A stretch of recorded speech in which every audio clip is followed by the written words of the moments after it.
Ó, queridos, a paz do Senhor. É pastor Israel Ferreira, sou pastor da cidade de Ilhéus e estou participando do programa do canal TV CPAD. Nosso programa é Aconselhamento Pastoral. E nós estamos conversando com os irmãos queridos, com os conselheiros, com aquelas pessoas que precisam de uma orientação sobre as ferramentas do aconselhamento. E obviamente que a primeira ferramenta é a palavra. Mas vamos pensar um pouquinho que antes de eu ler a palavra sobre alguém, eu preciso orar sobre alguém. Eu preciso orar sobre as pessoas. Quando eu vou trabalhar com alguém, cuidar de uma pessoa, de uma irmã que está em crise, de um casamento, eu preciso orar por aquela pessoa. Eu preciso, pastor, eu quero falar com você. E eu preciso, antes de falar com aquela pessoa, orar para que Deus me dê discernimento, sabedoria, inteligência, equilíbrio, prudência. São coisas que vêm do Senhor para a nossa vida. Para a gente não se contaminar com as coisas que a pessoa está falando, nem se contaminar com a pessoa, nem se contaminar com as ideias. Por exemplo, uma pessoa traz muitas ideias contra o outro. E a gente precisa de ser o máximo isento. Ninguém é isento 100%, mas trabalhar com isenção nas questões de aconselhamento. E para isso, eu preciso orar. Mas no vídeo passado, eu tinha começado a falar sobre a ferramenta, porque a oração é uma ferramenta importantíssima. Talvez antes da palavra usássemos a oração. Mas eu estava falando no vídeo passado sobre a ferramenta da palavra. A palavra.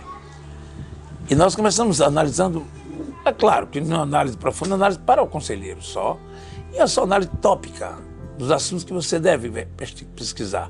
Então, para quem deve trabalhar sobre o homem, sobre a vulnerabilidade humana, que esse é o nosso campo de ação. Nós trabalhamos em cima da vulnerabilidade humana, dos desequilíbrios humanos.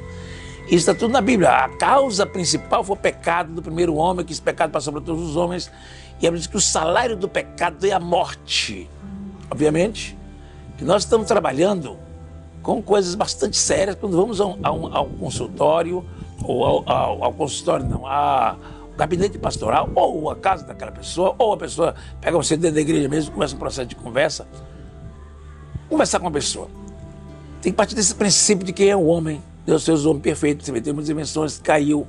Sua vulnerabilidade, sua probabilidade pecaminosa, sua probabilidade da sua natureza pecaminosa. Depois disso, vamos trabalhar o processo de libertação. Antes da cura, conhecereis a verdade e a verdade vos libertará. Eu preciso levar para o meu aconselhando a palavra. Porque o aconselhamento pastoral não é uma terapia psicológica.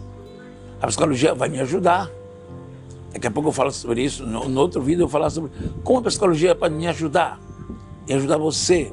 O que você pode ler na net e aprender sobre psicologia, sobre como lidar com a adversidade, que os livros podem nos ensinar. Tudo isso é possível, né? Mas eu quero que você pense sério e profundamente sobre as questões espirituais que envolvem uma pessoa quando te procura. Precisamos avaliar as questões espirituais. Nós temos as questões emocionais, financeiras, eclesiásticas, que é relativa à igreja. Tudo isso a gente tem que avaliar quando vem nos procurar. Vamos começar pelo mundo espiritual. Então, uma avaliação, talvez a pessoa precise de uma libertação, ele está sendo oprimido, ele está sendo, ou você pode chegar uma pessoa no seu gabinete de possesso, um crente caído que está possesso. Eu já contei num desses vídeos que eu estava tendo dois rapazes na cidade de Salvador. Dois rapazes da mesma idade, uns 25 a 30 anos, dois. E os dois tinham sintomas semelhantes. E os dois sentiam sintomas de psicose, esquizofrenia, a psicose esquizofrênica, né? E os dois ouviam vozes, viam vultos, tinham medo demais, se sentia perseguido, tinha que todo mundo estar perseguindo, via coisas, via monstros, série de coisas. Ele estava tendo questões visuais e auditivas. E é preciso que a gente lide com isso com sabedoria. E eu fui orar com as pessoas. Quando eu estava orando com um deles, eu pensei, vou orar agora e vou encaminhá-los para o psiquiatra, porque eles precisam de ser encaminhados para um psiquiatra.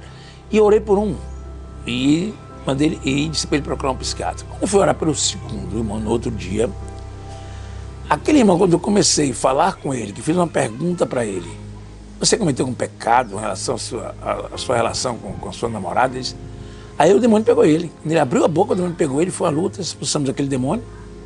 Eu e um diácono que estava lá, expulsamos aquele demônio, e depois que expulsou aquele demônio, eu orei por ele e foi embora. Nunca mais ele me procurou, ficou bom, acabou. Porque o problema dele era uma possessão demoníaca. Então, quando chega ao meu gabinete, o outro foi para o psiquiatra, o dele é problema mental. Quando chega ao meu gabinete, o seu, nós não sabemos o que vem. Temos que estar ligado, orando, lidando com isso, porque a pessoa pode ter um problema de ordem espiritual e até uma possessão demoníaca. E até crente pode ter, apesar era crente, estava desviado, obviamente, caído da graça, mas estava indo para a igreja, tentando enrolar. São coisas assim que as pessoas tentam esconder, mas acaba pipocando lá adiante. Mas nós trabalhamos com essa questão concreta das pessoas. Não lidamos com hipóteses, nós estamos lidando com os problemas reais. Quando eu chamo a pessoa me fala que tem um problema para resolver. Quando eu chamo a pessoa, eu conto os riscos do mundo de encontrar um problema sério. A pessoa tem um problema mental e quebrar tudo no meu gabinete, coisas assim podem acontecer. Então nós temos que lidar também com o processo de libertação.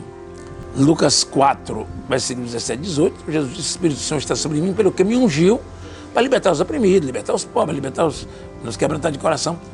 Libertação, esta é a palavra. Conhecereis a verdade vos libertará. Nós vamos libertar pessoas através da palavra, do aconselhamento e da oração, da imposição de mãos. Você pode estar repreendendo demônios até, está libertando uma pessoa de uma opressão que já está dura tempo na vida dele, está destruindo a vida dele, destruindo o casamento, destruindo sua vida pessoal, destruindo suas amizades, destruindo sua relação consigo mesmo e com Deus. Aí você vai lá, coloca suas mãos santas sobre ele, ora e ele vai ficar livre. E aí precisa você orar também, eu e você, para ter discernimento espiritual. Então, o processo de libertação é um capítulo importante na relação sua com Deus e com o seu aconselhado, a pessoa que te procura. Libertação de algum tipo de opressão, de dificuldade de perdoar, de alguma seta diabólica, de algum espírito de mentira que está sobre ele. Esses espíritos perturbadores precisam ser repreendidos na hora que você vai atender uma pessoa. Tem coisas que você atende 1000 vezes e nunca resolve. Mas é importante demais que a gente se aperceba do lado espiritual das coisas. Isso é importante. Outra coisa importante é a gente trabalhar com eles o ministério da reconciliação. Começando com a confissão de pecados. Eu preciso ser confiável. Eu preciso que as pessoas confiem no meu trabalho, para que uma pessoa confesse seu mais íntimo e profundo pecado que lhe atribula, ele não sabe a quem dizer. E é verdade, queridos companheiros, que muitos companheiros nossos não se qualificaram para serem confiáveis. Muitas pessoas não merecem confiança. A pessoa confessa e ele prega amanhã a vida dele. A pessoa confessa e amanhã ele fala publicamente até o nome. A pessoa confessa e ele fala para a mulher e para as pessoas que ele acha que deve falar. A pessoa confessa e se destrói. Confessa e o seu nome vai para a lata do lixo, sua reputação vai a zero. E o pastor acaba cometendo um erro que pode até ser processado por isso. Que é você quebra de sigilo do seu aconselhado. Quebra de sigilo da pessoa que você está tratando, você está cuidando. Por isso que é muito sério aconselhar alguém. A pessoa vai confessar um pecado para você. E a confissão é bíblica. Você tem que lembrar as pessoas que precisam confessar para andar. Ninguém vai caminhar num processo de libertação, num processo de aconselhamento, num processo de reconstrução, de recomeço, se ele não se liberta das cargas do passado. E se a carga foi de ordem espiritual, essa pessoa precisa ser trabalhada no processo de reconciliação. Começando pela confissão de pecado. Depois eu vou falar sobre a reconciliação. Confissão de pecados. O que a Bíblia diz, 1 João 1,8? Se não temos pecado nenhum, enganamos-nos a nós mesmos e a verdade não está em nós. Né? 1 João 9, se confessarmos nossos pecados, Ele é fiel e justo para nos perdoar os pecados e nos purificar de toda injustiça. Quem cobre sua transgressão nunca prosperará, mas o que as confessa e deixa alcançará misericórdia. Isso é muito importante, que as pessoas tenham consciência da necessidade de confissão de pecados. Pegue e lê o Salmo 32, o salmista Davi. Ele fala do pecado dele, que ele, antes de confessar o seu pecado, os seus ossos se secaram. Antes da confissão, os seus ossos se secaram. Tem pessoas que estão secando os seus ossos, secando a sua alma, secando o seu coração. É o que a Bíblia diz lá em Provérbios, assim, se tem alguma coisa que deve guardar, guarda o teu coração, porque dele procede as saídas da vida. Quando você não guarda o seu coração, produz morte, tristeza, vontade de morrer, decepção, vergonha e tal. Então é importante que sejam confessados os pecados. Hoje eu quero lembrar aqui, terminar esse vídeo, lembrando a você que no gabinete pastoral, no aconselhamento pastoral, no aconselhamento bíblico, confissão de pecados tem que fazer parte. Tem que estar lá. Não temos que me enganar. Você não tem que enganar a gente ou se enganar.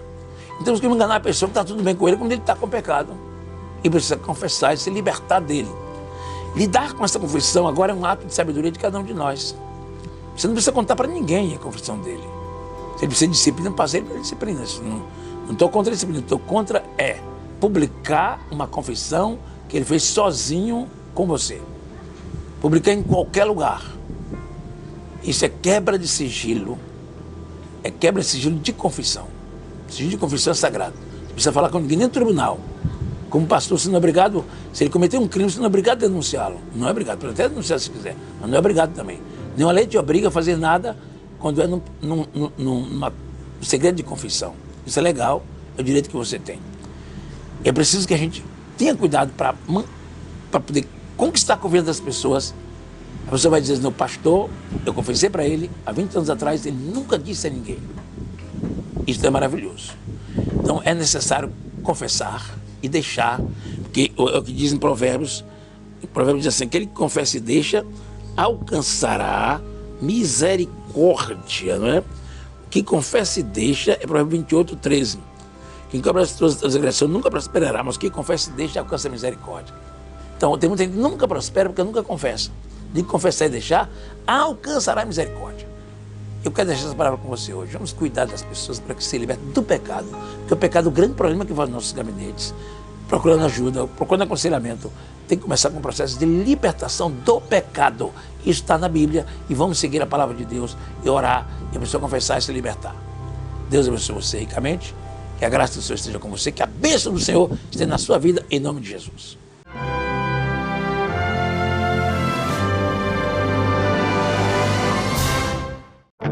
Vivemos uma onda de ataques ao movimento pentecostal e a fé de muitos tem se esfriado. É chegada a hora de clamarmos por um avivamento para nosso tempo. Participe deste movimento.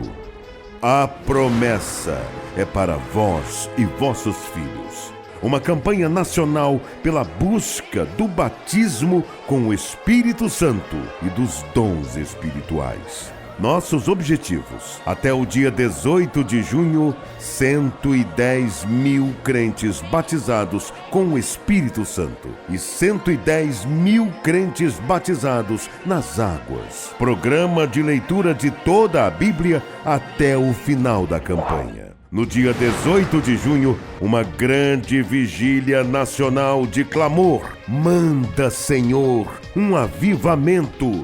E no dia 20 de junho, culto de celebração dos 110 anos das Assembleias de Deus no Brasil. Envolva-se neste mover de Deus. A promessa é para vós e vossos filhos. Uma realização CGADB. e CPAD.